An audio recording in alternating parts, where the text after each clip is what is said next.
Bueno, buenas tardes. Le agradezco a FES, a la UNI, a EBU la invitación. Casi todas estas actividades que dijo Soledad hoy son Básicamente mantengo la misma actividad que hago antes, pero en carácter de jubilado, con lo cual no cambia lo que hago, simplemente elijo un poco más. Y esto también me permite trabajar en muchas cosas y escribir un poco más y todo, pero bueno, básicamente uno es lo que es en toda la vida, y en toda la vida mi primer probablemente actividad grande fue ser asesor del PIT-CNT, también de AEBU, y me encanta, por lo tanto, estar acá. Bueno, la primera parte de las cosas que iba a decir ya la dijeron los compañeros que me precedieron y lo dijeron mucho mejor, con lo cual voy a decir de toda la parte original una frase. Está claro que las nuevas tecnologías, particularmente la banda ancha, el almacenaje en la nube, el aumento de la potencialidad de los aparatos, bajó las barreras de ingreso al mercado financiero, y esto lo que significó es que aparecieran múltiples actores. Hoy tenemos una oferta financiera con mucho más agentes que los que habían 10 o 15 años atrás. Las fintech parecen ser las estrellas. No voy a decir nada de la fintech porque hojeé este libro que hizo AEBU y dice 27.000 cosas más de las que iba a decir yo, con lo cual les recomiendo que lean el libro. Está claro que las fintech no son bancos, se ubican en un tramo de la cadena de valor financiera, se especializan en esa con una tecnología muy sofisticada y atendiendo probablemente a segmentos de mercado muy sofisticados, de mercado de usuarios, quiero decir. Pero bueno, es un actor. Se habla también de los neobancos, que tienen básicamente la particularidad de ser 100% digitales, hacen su operativa muy rápida, se dedican básicamente a los millennials, y los millennials eligen este tipo de operativa para sus cosas, y probablemente lo más importante sea lo último que dijo Amílcar al final, que es que las Big Tech hoy son también financieras. Big Tech que nacieron de cosas muy diversas: comercio minorista, servicios tecnológicos. La literatura habla de las Big Tech. Ahora, hace 10 días estaba en la cola de un supermercado y una señora que estaba delante mío fue y le pidió, le habló a la cajera, quería pedir un préstamo de 1.000 pesos. Su cédula, le dio la cédula, le devolvió la cédula y le dio los 1.000 pesos. Esto pasó en un supermercado de barrio. No era era una cadena de supermercados, pero era un barrio, no era un Big Tech. ¿Se entiende? Con lo cual nacieron este tipo de operativa, pero nada indica hoy que se generalice a otras actividades. Con lo cual, hasta dónde puede llegar es difícil precisar. Lo que está claro es que se está expandiendo. La ventaja que tiene el hecho de ser una cadena es que tiene una base de datos que le baja el riesgo del préstamo, pero presta un servicio prácticamente automático. La señora tardó 1 minuto o 2 en tener su préstamo. Como tiene esa base de datos, le baja el riesgo. Esa base de datos la puede crear ellos o la puede comprar o alquilar, porque hay empresas que ofrecen datos. No ofrecen datos, alquilan datos y prestan el servicio de ofrecer datos. Scoring se llama. Scoring. Bien, yo conocí uno que lo hace nomás, pero no sabía mucho. Lo que quiero decir es que Si un comercio en cualquier lado compra o alquila datos, está en las mismas condiciones que estas Big Tech que nacieron. Un poco mejor, un poco peor, pero permite expandir el sistema financiero. Con lo cual, lo que creo que la conclusión que saco de esto es que, primero, el sistema financiero hoy tiene muchos actores, cada uno opera en un lugar distinto, tiene cierto éxito, no sabemos cuál es el futuro, en ciertas cosas lo voy a mencionar después, pero todo indica que esto se va a profundizar. ¿Y por qué razón? Porque no solamente cambió la oferta financiera, sino que cambió la demanda financiera. Con la generación de los smart, los móviles, la operación por computadora, creo que la gente se acostumbró a hacer muchas actividades financieras 24 horas, 7 días a la semana. Y esté donde esté, sin trasladarse para ningún lado. Bueno, esto obviamente, la gente elige esto. Y esto determina una demanda que obviamente, desde el punto de vista de lo que es la banca tradicional, es diferente. No tiene que ir a ningún lugar. Podríamos decir, en cierto sentido, es un desafío que la banca debe asumir, porque es parte de la realidad. ¿La banca va a desaparecer? Difícilmente. Hay una tipología que encontré en un trabajo de investigación sobre este tema, habla de que entre los usuarios financieros hay 3 categorías básicas. Una que llama los nómades, que son gente que busca, no tiene un proveedor fijo y rota de uno a otro buscando rapidez, velocidad, cantidad. El 70% de los jóvenes elige esto. Y buena parte de ellos eligen las Big Tech, que ya no son ni Big ni Tech. En la segunda categoría les llaman los cazadores. Los cazadores buscan algo. Puede ser el precio, puede ser la cantidad, puede ser las condiciones, pero como buscan algo más que cualquier cosa que aparezca rápido y que conocieron en el momento, suelen pedir un asesoramiento particular. Entonces ya no están ni en la mayoría de los fintech ni en los big tech, que no lo son, sino que una parte de ellos importante va a la banca tradicional. Y luego están los buscadores de calidad, que son gente que ya no quiere un servicio rápido, inseguro, de una empresa que no sabe la marca, no sabe cuál es el respaldo, que es lo que pasa con la fintech, que son empresas que uno no sabe si duran o no duran, con lo cual el riesgo es grande. Entonces, esta gente, básicamente, los buscadores de calidad, se tienden a volcar al sistema financiero tradicional, al sistema bancario. Por eso es que creo que es difícil afirmar que el sistema bancario va a desaparecer. Lo que es claro que sí va a tener una presión competitiva muy superior a la que tuvo en su historia. Y que esto seguramente va a crecer con el tiempo.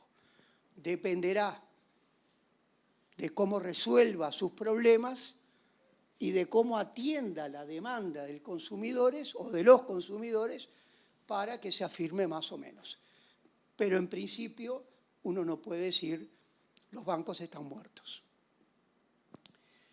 Me gustaría, digamos, partiendo de que este es el esquema, digamos, en donde uno tiene que analizar el futuro del sistema financiero, me gustaría marcar primero algunas tendencias, sobre todo al final, especializado en lo que sé menos que otras cosas, que es lo laboral. Lo que está claro, como recién decía el compañero, que el mercado se amplió muchísimo. El mercado financiero, tanto en los dos componentes de oferta y demanda, se amplió y esto va a seguir. Esto nos genera un problema que, visto la historia, no es un problema menor. Y es que los marcos regulatorios de los distintos actores son muy diferentes.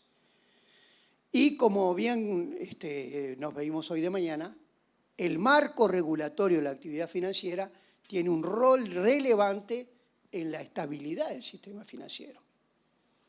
Entonces la pregunta es, ¿se van a regular a los comercios que ofrecen dinero? ¿Se van a regular a la fintech? ¿Se van a regular a las criptomonedas? La única iniciativa que yo conozco en este sentido está en Europa, pero es una iniciativa. Es un tema que se está discutiendo. ¿Por qué? Porque, bueno, por la particularidad que tiene esta tecnología de bloques, cadenas de bloques, que es en lo que se basan las criptomonedas, son una herramienta fácil para el uso de recursos delictivos, porque el usuario desaparece, con lo cual puede ser una herramienta del lavado, de la canalización del dinero que proviene de la trata o de la venta de armas o de cualquier herramienta ilegal, lo cual uno puede decir, debería ser necesaria su regulación. No parece ser algo fácil.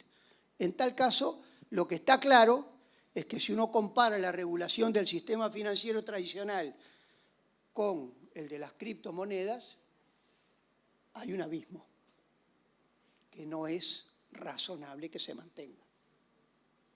¿Cómo se arregla? Bueno, son problemas relativamente nuevos que claramente alguien ya los está tomando porque sabe los problemas que esto tiene.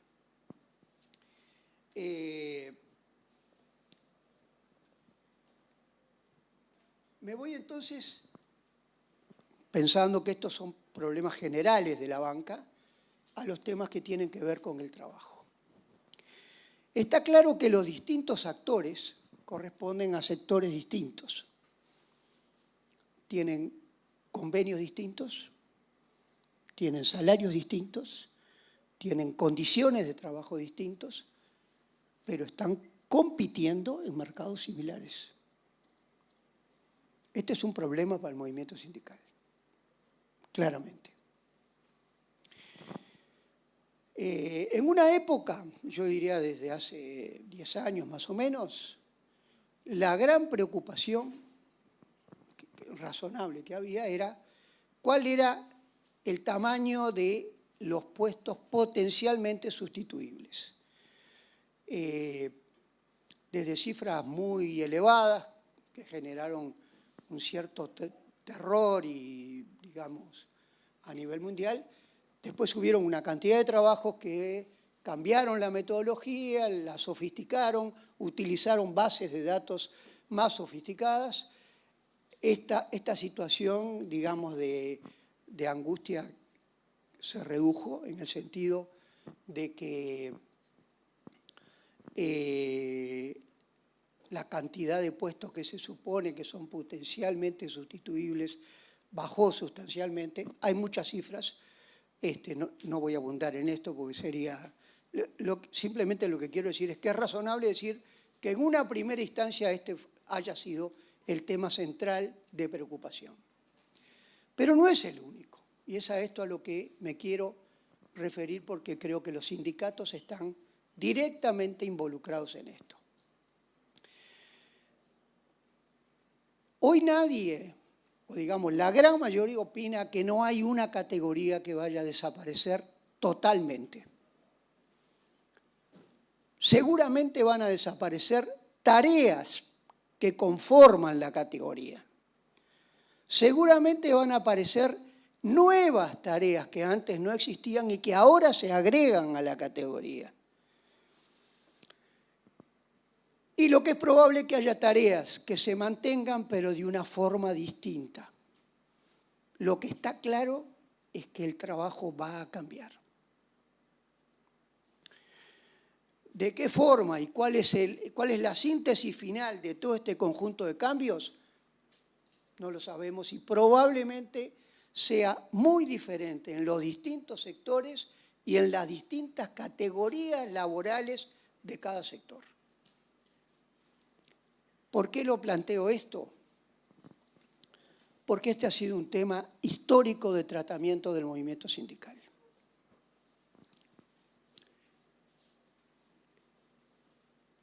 Y el problema, tomando un poco lo que decía Lucía, que comparto totalmente, y es que hay un problema que uno puede ver y es si se introduce nueva tecnología o no se introduce. Pero hay un segundo problema, y es si se introduce, ¿cómo se introduce? No hay una única manera. Voy a dar para esto simplemente un ejemplo.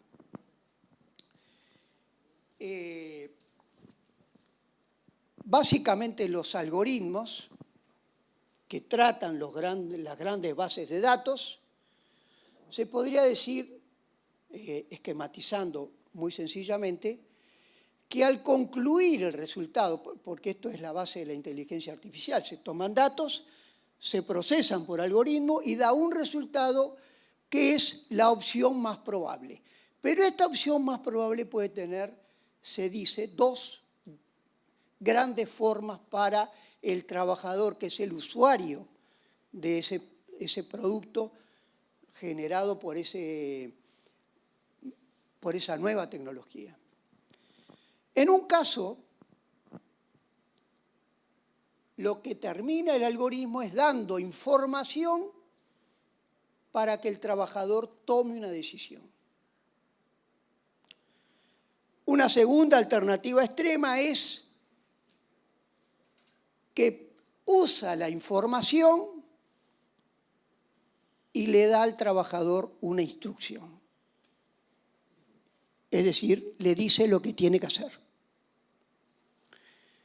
Las implicancias en el trabajo de una u otra opción, más allá de que pueden haber múltiples intermedias, pero pongámosle estas extremas, son totalmente distintas.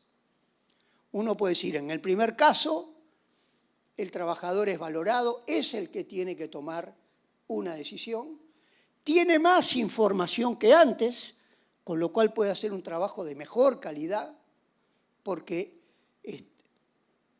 los algoritmos, la inteligencia le dio nuevos conocimientos que antes no tenía y por lo tanto su trabajo es básicamente cognitivo, aunque tenga una acción práctica. En el segundo caso, en donde lo que tiene que hacer es la instrucción que le da el sistema del cual depende la información, su trabajo es simplemente rutinario. Tiene que cumplir lo que la máquina le dice. El nivel cognitivo de esto es ínfimo, si es que es alguno. El trabajo es rutinario y por lo tanto las consecuencias para el trabajador son muy distintas en uno o en otro caso. Una introducción de tecnología tiene siempre un contenido y se puede introducir para tener un resultado u otro resultado.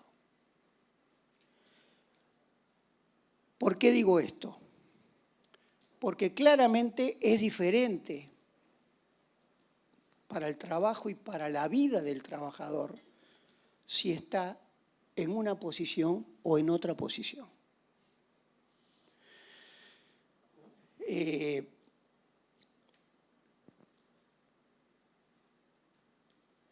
Sin embargo, pese a que uno diría la primera opción, la cognitiva, es la mejor, hay algunos estudios bastante recientes, sobre todo uno de Dinamarca, que es bastante referenciado, no sé si es porque es el único, pero que estudió las consecuencias que tiene para el trabajador una y otra opción. Entonces dice, obviamente, la opción en donde quien decide finalmente es a partir de su pensamiento, el trabajador, es mejor, tiene más carácter cognitivo, debe mejorar su capacitación, con lo cual se desarrolla, permite el trabajo en equipo, claramente es la mejor. Sin embargo, se ha constatado situación de múltiple estrés por carga cognitiva. Es decir, es cognitiva, pero es de tal nivel en el cual el estrés por esa función cognitiva que llega al trabajador es muy elevada. Entonces la pregunta es, claramente, si uno tuviera que elegir una mejor que otra, pero cuidado hasta dónde. Y qué parte del proceso productivo tiene que tomar decisiones. Porque si es muy amplio, entonces su nivel de actividad intelectual puede ser muy elevada y puede dar lugar a estrés. En el sentido contrario. Se han hecho investigaciones sobre todo del uso del GPS y el impacto que ha tenido en el trabajador, en el chofer en este caso. Pensando en el auto autónomo. Y lo que se ha constatado, por ejemplo, en algunos trabajos es el chofer, al depender totalmente de lo que le dice el GPS que tiene que hacer para llegar a donde tiene que llegar, prácticamente pierde noción de la globalidad de lo que está haciendo. A la larga, esto tiene efectos en el cerebro. Algunos hablan de que se puede reducir la actividad del hipotálamo y eventualmente hasta atrofiarse. Con lo cual, simplemente digo, ejemplos de la importancia que tiene analizar cómo se introduce la tecnología y cuál es el rol que tiene el trabajador en los nuevos procesos de trabajo.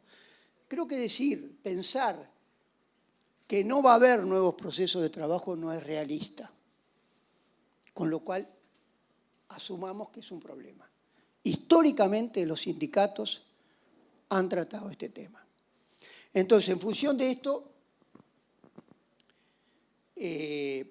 querría concluir algunas cosas para luego hacer una afirmación o plantear un problema. ¿Cuánto estoy? No, está bien, faltan tipo 5 o 10 minutos. ¿Cómo? No, yo iba a hablar menos. La primera cosa, sepamos que la inteligencia artificial es un logro intelectual que puede favorecer mucho la vida de la humanidad. Lamentablemente estamos probablemente en la etapa más productiva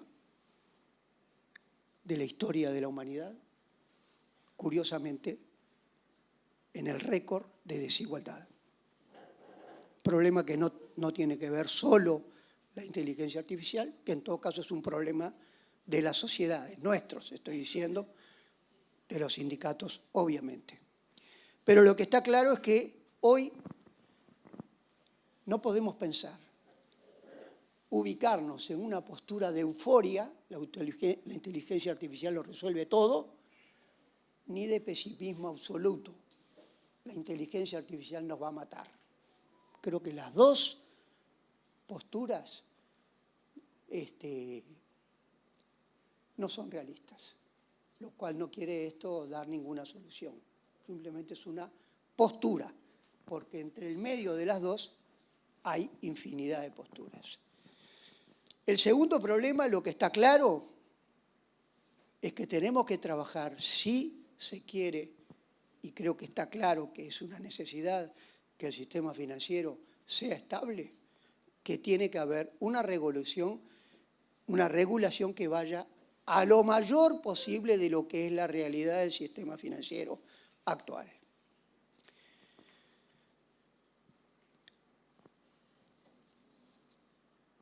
Y luego voy a mencionar ahora algunas cosas que yo creo que el movimiento sindical, la sociedad en su conjunto, pero el movimiento sindical ha sido en la historia quien ha hecho transformaciones avanzadas en estos campos. No sé si no se debería crear ámbitos para elaborar un marco moral y ético de la introducción de las nuevas tecnologías. Y hablo de moral y ético por los fundamentos que di antes. Los efectos que tienen en los trabajadores y en las personas son muy diferentes y algunos claramente negativos, así como otros son positivos.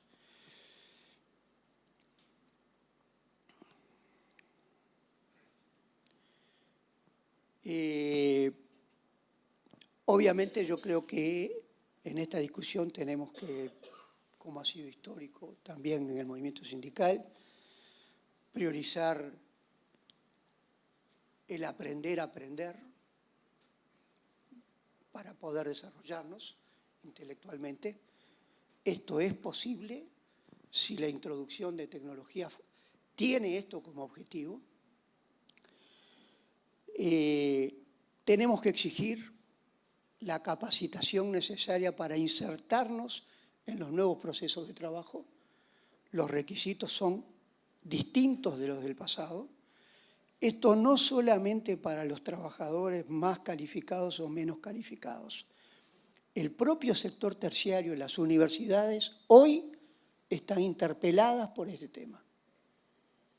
Y están interpeladas porque probablemente los profesionales específicos de una rama específica hoy no sean capaces de resolver los problemas que son multidimensionales, que implican la resolución de los problemas que traen las nuevas tecnologías.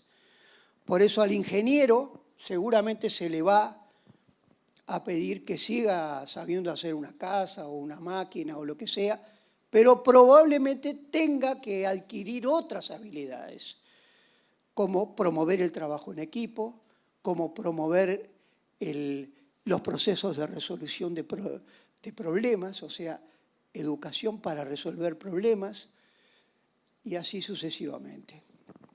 Puse el ingeniero, por no decir cualquiera otra posesión. De hecho, quiero decir, las universidades de Uruguay, varias de ellas están haciendo esfuerzos objetivos en crear nuevas carreras, títulos o profesiones que atiendan a estas nuevas necesidades. Lo digo simplemente porque, bueno, hicimos un trabajo que relevamos esto. Y bueno, esto lo que me parece es que, teniendo claro la importancia que tiene esto para el trabajador, me parece que los movimientos sindicales deberían considerar este tema. El problema es que la introducción de las tecnologías básicamente cambian no solo por sector, sino por empresa. Y una discusión por empresa es compleja. Pero por ser compleja no quiere decir que sea un problema real. Y es un problema real. Digamos, si no se aborda, va a ocurrir igual y probablemente de una manera menos democrática, menos participativa y seguramente menos equitativa. Para terminar voy a hacer algo que no hago habitualmente, que es plantear una duda. Ustedes saben que se habla de que hay una pérdida de la afiliación sindical en las últimas décadas. Esto no está localizado en una región. Pasa en Europa, pasa en América, pasa en África, pasa en Asia. Yo creo que Uruguay es una mosca blanca. Hay algunos trabajos que dicen que Uruguay es una mosca blanca. Mencionan otros países, pero la realidad es que hay una pérdida de peso en los sindicatos que se expresa, además, en la caída notoria de la negociación colectiva y también de muchos salarios, lo cual es comprensible con esto. La pregunta es, ¿cómo se explica esto? ¿Qué explicación profunda hay a un hecho tan generalizado? Seguramente hay muchos factores. Hay un cambio en la estructura productiva de los países, donde cae, por ejemplo, la industria, que es un sector muy sindicalizado, crecen los servicios donde es más difícil la sindicalización. O sea, hay problemas estructurales de distinto tipo. Me parece que uno de los factores que también influye es las nuevas tecnologías.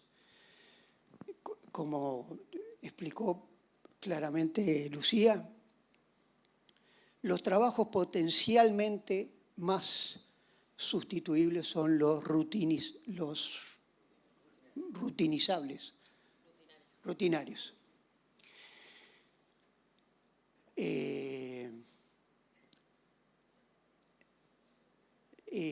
La pregunta es, ¿qué implica este cambio para la actual estructura del movimiento sindical? El movimiento sindical no ha tenido en su historia, o ha tenido en su historia que enfrentar problemas parecidos. Cuando el sindicalismo de oficio se enfrentó al taylorismo y el fordismo, cambió su base de poder, porque el poder estaba en la masa y no en el oficio. Le llevó tiempo y sin embargo lo superó y dio lugar a un sindicalismo nuevo, que es lo que llamamos sindicalismo de masa. El problema es que la masa, que es la cantidad amplia de trabajadores, muchos son obreros de bajas categorías, que son los que la tecnología tiende potencialmente a sustituir. Con lo cual es muy probable que lo que fue el poder del sindicalismo de masa caiga en su incidencia real en el conjunto de los trabajadores. Y obviamente esto afecta al sindicalismo, porque esto es un elemento clave en el poder sindical, en esta estructura que hoy tenemos. La pregunta es, si esto fuera así, no lo digo como una afirmación, estoy planteando una duda que yo tengo, que la tenemos muchos, los que trabajamos en temas sindicales y laborales, tenemos esto como una duda. Obviamente requieren estudios y yo lo planteo precisamente porque hay aquí una representación sindical, que son los directamente afectados. Está claro una cosa, si no se elevan los porcentajes de participación, el peso de los sindicatos va a ser menor. Con lo cual la incidencia, no solamente en los temas que hablamos, sino en cualquier otro, va a ser menor. Con lo cual diría casi que es, si no una condición, una casi condición, si este es un problema real. ¿Cuál es la solución? Lucía hoy, no sé si lo dijo en este sentido, pero sí yo lo digo en este sentido. Richard Freeman, que no es un izquierdista, pero ha trabajado mucho el tema sindical y es muy respetado, dio una alternativa y lo planteó como una alternativa al sindicalismo actual, que es ser parte, tener una parte de la propiedad del capital que tiene que ver con los robots, porque, como decía Lucía, dice él, el que no tiene los robots no tiene el poder. Esta es una opción que se ha planteado no por un sindicalista, sino por un académico. Hay muchas otras que no las voy a abundar, pero lo que simplemente quería terminar esta intervención diciendo, el sindicalismo, primero, debería seguir teniendo el rol de generar las mejores condiciones de trabajo para los trabajadores. Eso depende de su solidez y, por lo tanto, los problemas, así como las empresas tienen problemas sobre si digitalizan o no, si este es un problema del sindicalismo, que se expresa en la caída de la tasa de afiliación, es un problema a enfrentar. Si es difícil o es difícil, es un problema menor, porque es un problema que puede estar planteado y que puede ser de largo plazo. Lo que está claro es que me parece que sería positivo para que el sindicalismo siga cumpliendo el rol positivo que ha tenido en la historia de la humanidad, que se encuentren formas de atender este problema. Muchas gracias.